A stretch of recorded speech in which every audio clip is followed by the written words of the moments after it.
सभी मसीही भाई बहनों को यीशु के नाम में शालोम, प्रेज द लॉर्ड, जय मसीह की।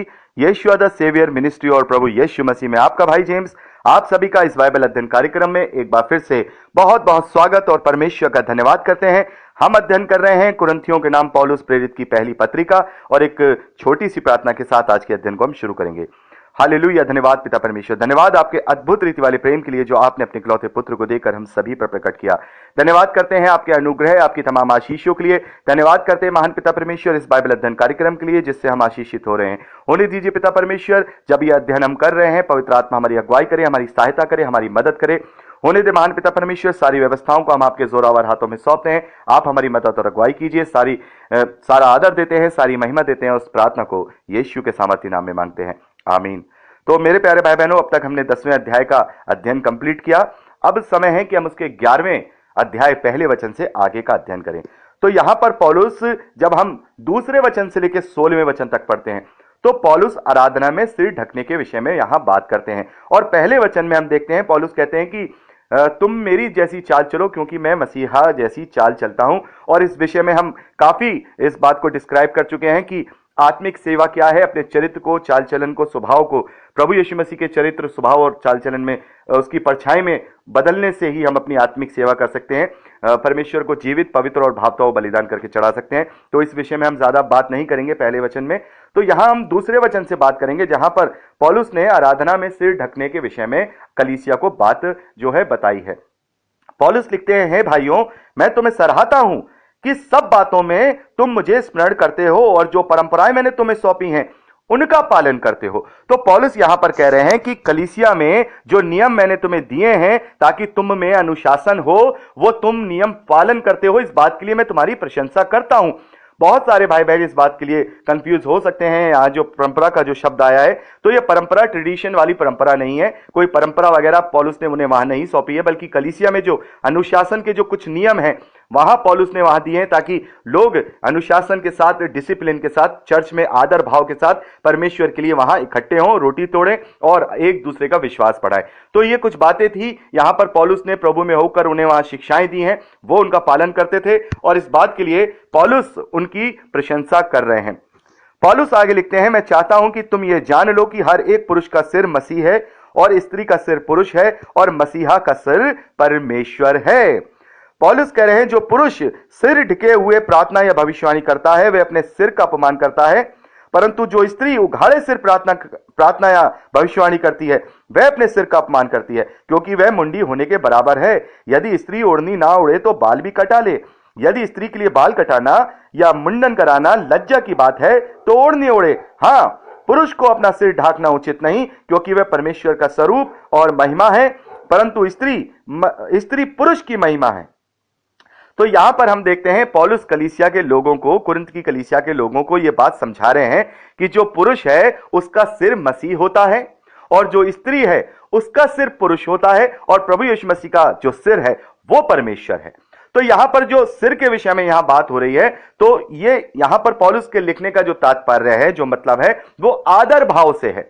आदर भाव से, यानी कि जब हम कलीसिया में हैं, प्रार्थना कर रहे हैं, भविष्यवाणी कर रहे हैं, प्रचार कर रहे हैं, तो किसके लिए कर रहे हैं, किसके सम्मुख कर रहे हैं? हम परमेश्वर के सामने उसके लिए कर रहे हैं, यानी उसकी उपस्थिति हमारे बीच में है। और प्रभु यीशु मसीह ने कहा, जहां 2 या 3 मेरे नाम से इकट्ठे होंगे उनके बीच में वहां मैं उपस्थित रहूंगा। पवित्र आत्मा हमारे बीच में रहता है। परमेश्वर की उपस्थिति वहां होती है जहां पर जो सच्चे मन से वहां जो आराधना की जा रही होती है, उससे प्रार्थना की जा रही होती है। तो मान लीजिए जैसे कोई राजा है, राज दरबार में हम किसी के खड़े होते हैं तो बड़े आदर भाव से, आपने देखा होगा ना, आदर भाव से खड़े हैं, राजा को सम्मान दे रहे हैं, सारी चीजें कर रहे हैं, अपना अपना कैप उतार करके रख ले रहे हैं। तो यहां पर पौलुस कह रहे हैं कि आदर भाव को तुम्हारे जीवन में, जब तुम कलीसिया में हो, परमेश्वर की उपस्थिति में हो, तो तुम्हारे फिजिकल कार्यों से परमेश्वर के लिए आदर भाव झलकना चाहिए। तो यहां पौलुस जो है एक एडवाइस के रूप में यहां पर दे रहे हैं, जो सलाह वो पवित्र आत्मा में होकर दे रहे हैं। तो भले ही ये हमारे लिए आज्ञा नहीं है, परमेश्वर की हमारे लिए आज्ञा नहीं है, ना ही ऐसा ना करने पे हम पाप में जाएंगे, लेकिन ये पवित्र आत्मा में होकर हमारे लिए एडवाइस है और इनका पालन हमें करना होगा अपनी आत्मिक उन्नति के लिए। तो यहां पर पौलुस कह रहे हैं कि प्रत्येक पुरुष का सिर मसीह है। इसीलिए यदि वो ढके हुए सिर पर प्रार्थना करेगा या भविष्यवाणी करेगा तो वो इसका मतलब अपने सिर का अपमान करेगा और एक तरह से वो प्रभु यीशु मसीह को आदर नहीं देगा। लेकिन स्त्रियों के लिए प्रभु यीशु मसीह कह रहे हैं, यदि वो उघाड़े सिर, यदि बिना ओढ़नी या अपने सर पर कुछ ढके हुए वो प्रार्थना या भविष्यवाणी करती हैं तो वह अपने सिर का अपमान करती हैं, क्योंकि वह मुंडी होने के बराबर है। और हम देखते हैं 15वें वचन में पौलुस लिखते हैं कि परंतु यदि स्त्री लंबे बाल रखे तो उसके लिए यह शोभा है, क्योंकि उसके बाल उसको ओढ़ने के लिए दिए जाते हैं। तो यहां पर जो उसके स्त्री के जो बाल हैं वो उसकी शोभा से यहां पर रिलेटेड है। तो यदि वो अपनी शोभा को ही क्या करेगी, वहां पर उसको सही रीति से स्त्री नहीं करेगी तो इसका मतलब वो अपमान करेगी, और अपने सिर का अपमान करेगी तो फिर वो पुरुष का अपमान करेगी, और पुरुष का अपमान होगा तो सीधे तौर पे प्रभु यीशु मसीह का अपमान होगा। तो यहां पर यहां जो बात की जा रही है कि यदि हम इस बात को फॉलो कर रहे हैं, यदि स्त्रियां अपने सर को ढक करके प्रार्थना कर रही हैं और पुरुष अपने सिर को बिना ढके प्रार्थना कर रहे हैं, तो इसको मानने में कोई किसी भी प्रकार का हर्ज क्या है, चूंकि ये बात पवित्र आत्मा की सामर्थ में होकर पौलुस हमसे कह रहे हैं। तो अगर हम ऐसा करके परमेश्वर को आदर दे सकते हैं तो हम क्यों ना दें। हम क्यों ये सोचें कि यहां पर ये जो बात लिखी गई है तो ये बात ये क्या हुआ भाई कि सर ढको या सर नहीं ढको। तो परमेश्वर तो फिजिकल चीजें मानता नहीं है, और बहुत सारे लोग कहते हैं कि भाई ये तो सलाह के रूप में है, एडवाइस के रूप में, कोई आज्ञा थोड़ी है। ये आज्ञा थोड़ी है कि हमें ऐसे ही करना है। लेकिन आज्ञा नहीं है तो क्या ऐसा नहीं करके या ऐसा करके क्या हम परमेश्वर का आदर और अनादर नहीं कर रहे हैं। तो जब सर्व सामर्थ्य के सामने हम खड़े हैं तो इस बात को जो पौलुस ने पवित्र आत्मा में होकर जो हमें सलाह दी है, एक अनुशासन वहां पर दिया है कि हम आदर भाव के साथ परमेश्वर के सम्मुख हों, प्रार्थना या भविष्यवाणी करें तो आदर के साथ करें। तो अगर हम ऐसा अपने जीवन में इसको फॉलो करते हैं तो इसमें कौन सी बुराई हो जाएगी। यदि स्त्रियां अपने सर पर ढक करके प्रार्थना कर लेंगी या भविष्यवाणी कर लेंगी तो इसमें कौन सी ईगो हर्ट हो जाएगी। जबकि वचन में लिखा है, पवित्र शास्त्र में लिखा है कि ऐसे ही औरतों को जो है सिर ढक करके प्रार्थना या भविष्यवाणी करनी है। तो फिर क्यों ऐसी, मैं बहुत सारी जगहों पे देखता हूं कि जो स्त्रियां हैं वो इस प्रकार से प्रचार भी करती हैं, प्रार्थना भी करती हैं, लेकिन बहुत सारी कलीसियाओं में, सभी में नहीं, वो अपने सर पर कुछ भी नहीं रखती हैं और उसका तर्क वो अलग अलग तरीके से वो लोग देते हैं। लेकिन यहां पर पौलुस कह रहे हैं कि परमेश्वर का आदर, परमेश्वर का सम्मान करने के लिए यदि हम इस प्रकार का कोई एक्ट करते हैं तो इसमें करने में बुराई क्या है। क्योंकि ये जो सलाहें हमें दी जा रही हैं हमारी आत्मिक उन्नति के लिए दी जा रही हैं, ताकि हम पूर्ण रूप से आदर भाव से परमेश्वर के सम्मुख वो काम करें। आगे पौलुस कह रहे हैं, यदि कोई स्त्री सर ढकना ना चाहे तो वो अपने बाल कटा ले, वो बाल कटा ले या बाल कटा ले। और अगर बाल कटाना और मुंडन करना ये लज्जा की बात है तो फिर उसे ओढ़नी पड़ेगी, ओढ़नी को ओढ़ना पड़ेगा।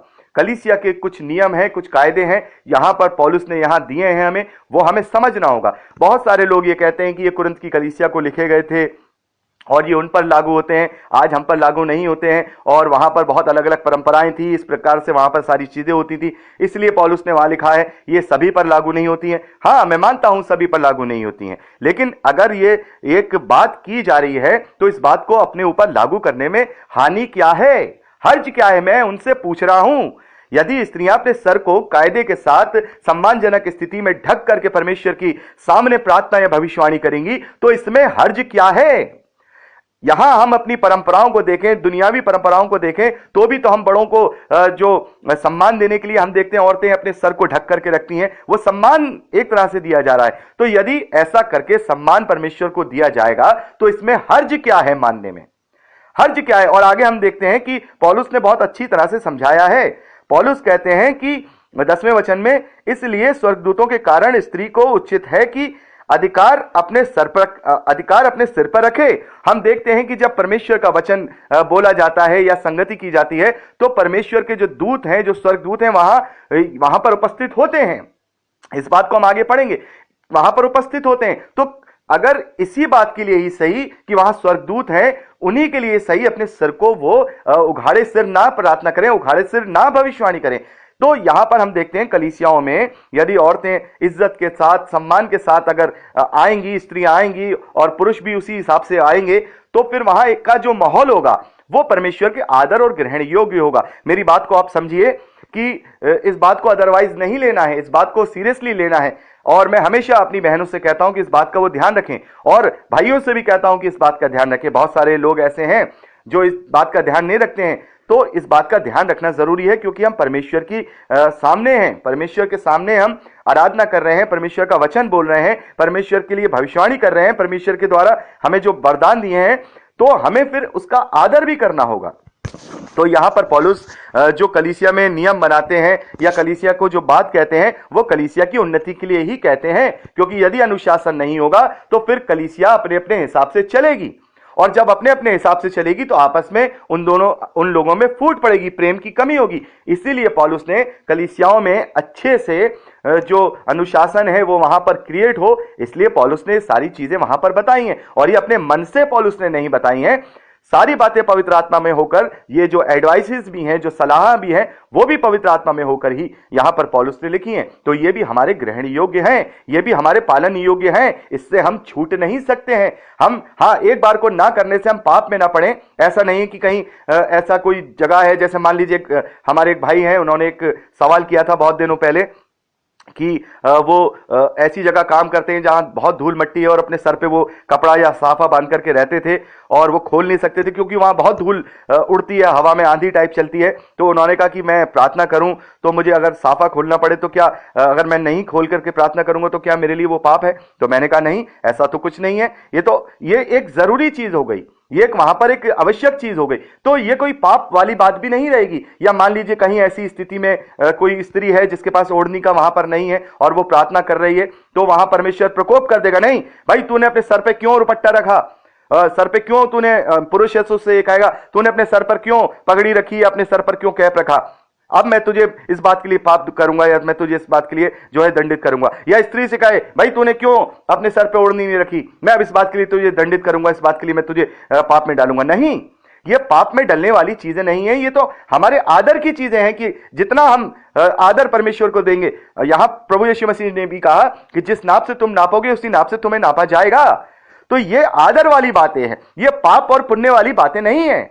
यहां जो पौलुस हमें आराधना में सिर ढकने के विषय में बात कर रहे हैं, ये आदर देने वाली बातें हैं कि हमें आदर देना है, क्योंकि जो पुरुष है उसका सिर मसीह है, और जो स्त्री है उसका सिर पुरुष है, और जो प्रभु यीशु मसीह है उनका सिर परमेश्वर है। तो डायरेक्टली जो ये आदर है परमेश्वर को जा रहा है, चाहे वो स्त्रियां सर ढक करके प्रार्थना करें या पुरुष बिना ढके सर प्रार्थना करें, तो ये आदर जो है वो परमेश्वर को सीधी तरीके से जा रहा है।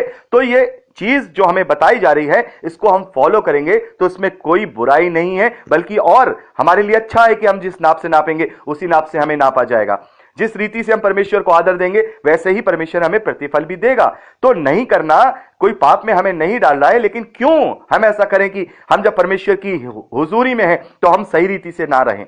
हमें हर एक तरीके से, चाहे फिजिकल रूप से भी और आत्मिक रूप से भी, सही रीति से ही परमेश्वर के सम्मुख प्रार्थना करनी है या हमें भविष्यवाणी करनी है। तो मैं यहां चाहूंगा कि आप इसको पढ़ सकते हैं पूरा, मैंने इसको ओवरऑल तरीके से बताया है, एक एक वचन नहीं पढ़ा है, क्योंकि जो मूल भावना थी, जो मूल प्रिंसिपल था, मैंने वो आपको समझा दिया है। और 16वें वचन में पौलुस लिखते हैं, परंतु यदि कोई विवाद करना चाहे तो ये जान ले कि ना हमारी और ना परमेश्वर की कलीसियाओं की ऐसी रीति है।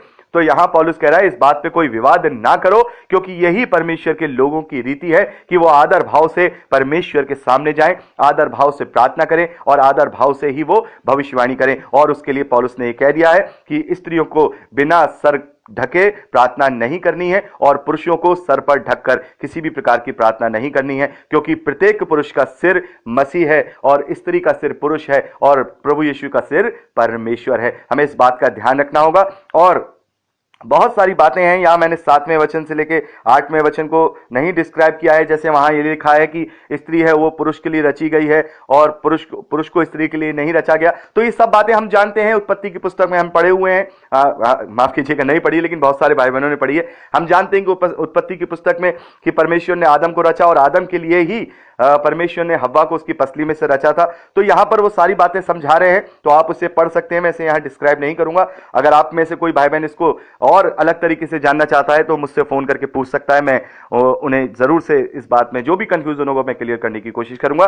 तो यहां पहली चीज इस अध्याय की जो दूसरे वचन से लेकर 16वें वचन तक निकल के आती है वो ये है कि ये जो हमें एडवाइजेस मिली है हमें अपने जीवन में लागू करनी चाहिए। इससे हम परमेश्वर को ही महिमा देंगे, उसको ही आदर देंगे और परमेश्वर के लिए और ज्यादा ग्रहण योग्य बनेंगे। और नहीं कर पा रहे हैं किसी कारणवश और नहीं किया है तो ये पाप भी नहीं है, तो ये भी हमें समझना होगा। ये पाप तो नहीं है लेकिन अच्छी बात भी नहीं है कि हम जानबूझ के परमेश्वर का अनादर करें, ये भी गलत बात है। अगर कोई मजबूरी में ऐसा कर रहे हैं तो कोई बात नहीं है, परमेश्वर इसके लिए हमें दंडित नहीं करेंगे, क्योंकि परमेश्वर मनों को जांचने वाले हैं। परमेश्वर सारी अवस्था को समझ करके ही हमारा न्याय करेंगे। तो यहां पर हमने 16वें वचन तक का अध्ययन किया। अगली रिकॉर्डिंग में हम 17वें वचन से आगे का अध्ययन करेंगे। प्रभु आपको बहुत आयत की आशीष दे। Praise Lord.